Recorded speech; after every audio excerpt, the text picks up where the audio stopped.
It's safe to say that my entire social circle has become completely addicted to Tomodachi Life Living the Dream, the long-awaited sequel to the beloved and highly successful 3DS game Tomodachi Life. After 12 long years of waiting, our dreams have finally been fulfilled. And it's beautiful.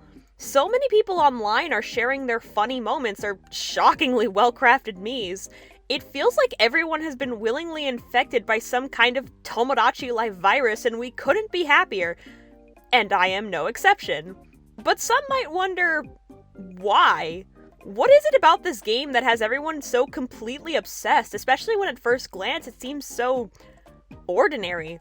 Well, today, I want to discuss what makes this game so special and the mechanics that have brought so many people together. Let's begin.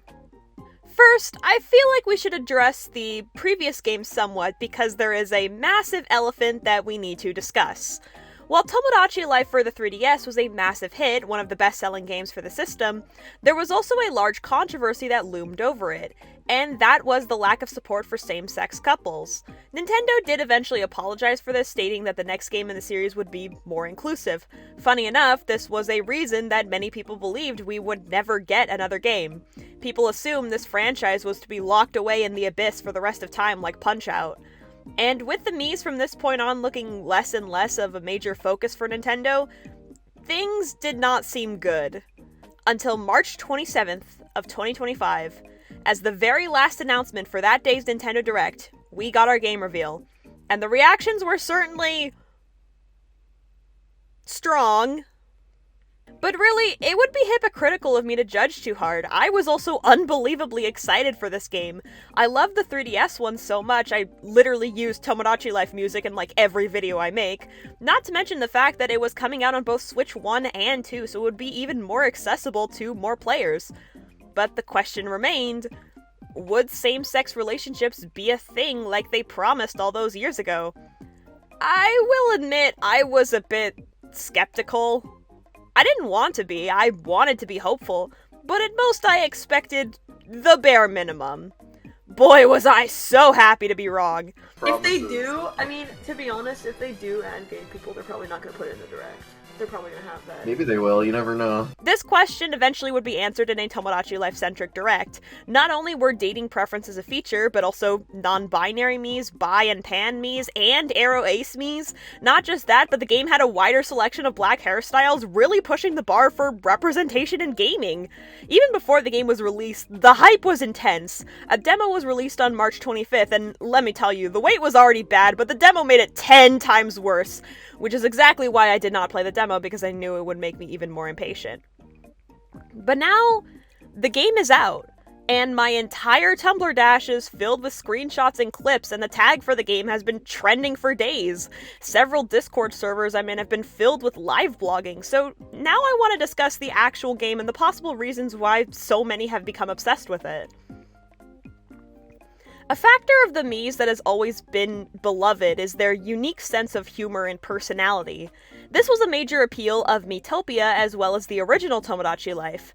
There's a sense of whimsy and wonder that permeates this entire world in a way that's kind of hard to describe. From the dialogue to the dream sequences to the drama, everything is just so fun. It creates a sense of fantasy and escapism that is so unique. A big appeal of life simulator games is their sense of escapism, which may seem odd given that these types of games are based on average everyday activities, and while that may be true, these games rely on that whimsy to make everyday life fun and engaging in a fresh new way. The simple joys of just living are pushed as a key appeal of the gameplay. This is why throwing the Mii's into a life simulator game is a no-brainer. Similar to The Sims, Tomodachi Life is beloved just because of how the random everyday events manage to be so entertaining and amusing. It's a constant delight to check in and see what your Mii's are up to, even if it's something as simple as just running around their rooms. And similar to The Sims, you can create avatars of whoever you desire. Now, I asked several friends who have Living the Dream to answer some questions regarding the game, and this is what my friends had to say about their favorite part of the game so far. Oh god, there's so much.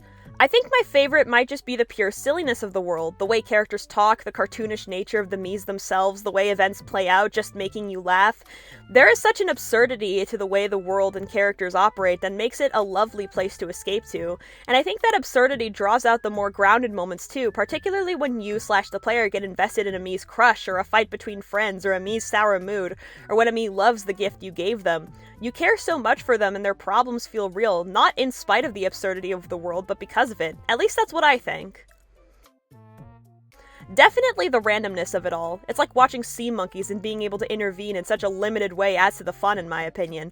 The randomness of the relationships is really fun, especially when characters all of a sudden start hating everyone. Best part of the series, in my opinion. But while that explains why the game is well made, it doesn't explain why this game has become a phenomenon online. To understand that, we have to understand what people have been using this game for. Tomodachi Life is kind of the perfect game if you have a hyperfixation on fictional characters or OCs.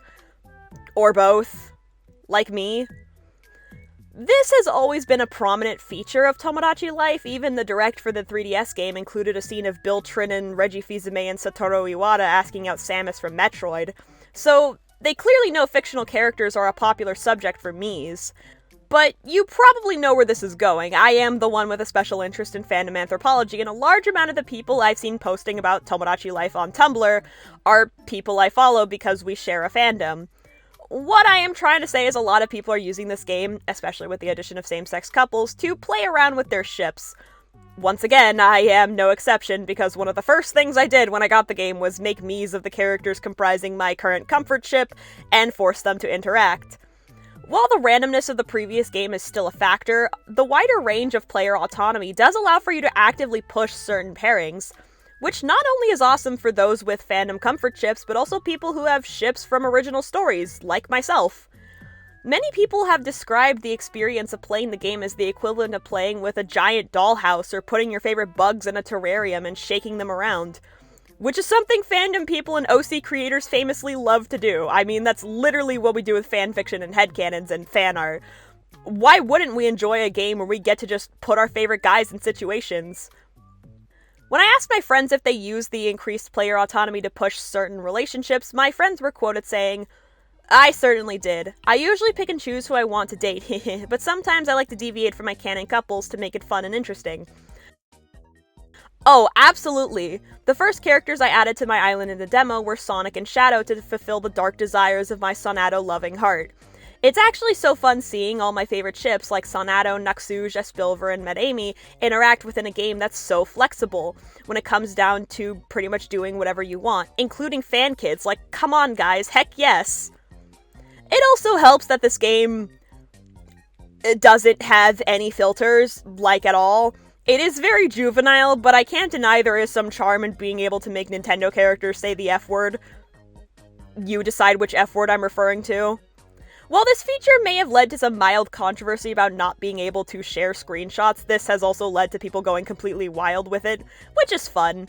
Between that and the freedom to completely design the island and draw whatever objects you want, Living the Dream has managed to craft a perfect balance of chaos and player control. It's admittedly quite admirable. But there is also one factor of the game that I must discuss, and that is the improved representation. As a non-binary person, it is genuinely insane to me that if I wanted to, I could make a Mii that perfectly resembles, well, me. This, along with the dating preferences and the increased number of skin tones and hairstyles, makes this game a massive step for representation in gaming. It's really admirable, and it has created a lot of praise for the game. When I asked my friends about the representation, these were some responses I got. The 3DS game had some major flaws, like the lack of curly/textured hair, no queer relationships, and more, but was way better than Animal Crossing New Leaf, which was also a game I played heavily at the time. The newer game rectified many of these issues I had with the older game, and I am having a blast making my awesome Miis. Honestly, it's the best we've ever gotten from Nintendo. I'm very happy about it. It's not perfect, but it's a major step up, and that's all I ever wanted. In terms of representation, I feel like it's pretty good. My one complaint is that you can't use two sets of pronouns, but I'm glad there's even an option for they, them. I think it's a lot better than what it used to be. All the options for gender, pronouns, clothing preferences, and dating preferences have been wonderful to see. They literally say non-binary in a Nintendo game. They use the word non-binary in a Nintendo game. It's awesome. I do share the sentiment that being able to have multiple pronoun sets would be nice, but I can also get how execute code-wise could be a concern, so I'm not too jaded about it, and the option to manually change a Mii's character can suffice in the meantime. Overall, I think that whole category is really cool to see in a Nintendo game. Sunny also linked a clip from a streamer named Fresh Beth, a clip that you may have seen floating around of her reacting to the sheer amount of black hairstyles in the game. And there's no other way to describe this clip than delightful. Hold on! Are these cornrows? Did we just get cornrows? The game is changing. The game is changing! Hold on. There's more! The joyous energy in this video is simply contagious. It's impossible to not smile when you watch it. I'll link her YouTube channel below, so definitely check her out. But I bring up this clip because it's a reminder that we can make positive progress in representation. While it may feel discouraging that it took so long to even get to this point, this is a sign that we can still make steps forward regardless, and frankly, I think we all need that little bit of hope. Tomodachi Life Living the Dream is a simple game at the end of the day. Simple, but horribly addicting. I stopped writing the script to go play it multiple times. A life simulator defined by creativity and humor and insane island drama. It may not be the most complex game at the end of the day, but it is really fun. It's the type of game that anyone can enjoy no matter how they choose to play it. I honestly feel like a kid again, getting excited when my Miis finally confess their love and then having heart palpitations during the proposal minigame. And I suspect I'm not alone in that feeling. I think there is a genuinely beautiful sense of unity amongst all of us posting about it simultaneously. Whether to show off our funny screenshots, impressive, well-designed Miis, or 5 billion cigarettes. Let's savor this time while we can. This unity is something special. Just like this game. Thank you so much for watching this video, and also a massive shout out to my friends for agreeing to give their opinions about this game. If you like this video, do all the YouTuber stuff, like, subscribe, comment. What has been your favorite part of Tomodachi Life Living the Dream so far? Do you have any funny Miis or funny interactions that have happened that you would like to share? I would love to read about whatever is going on your island, so yeah, thanks for watching!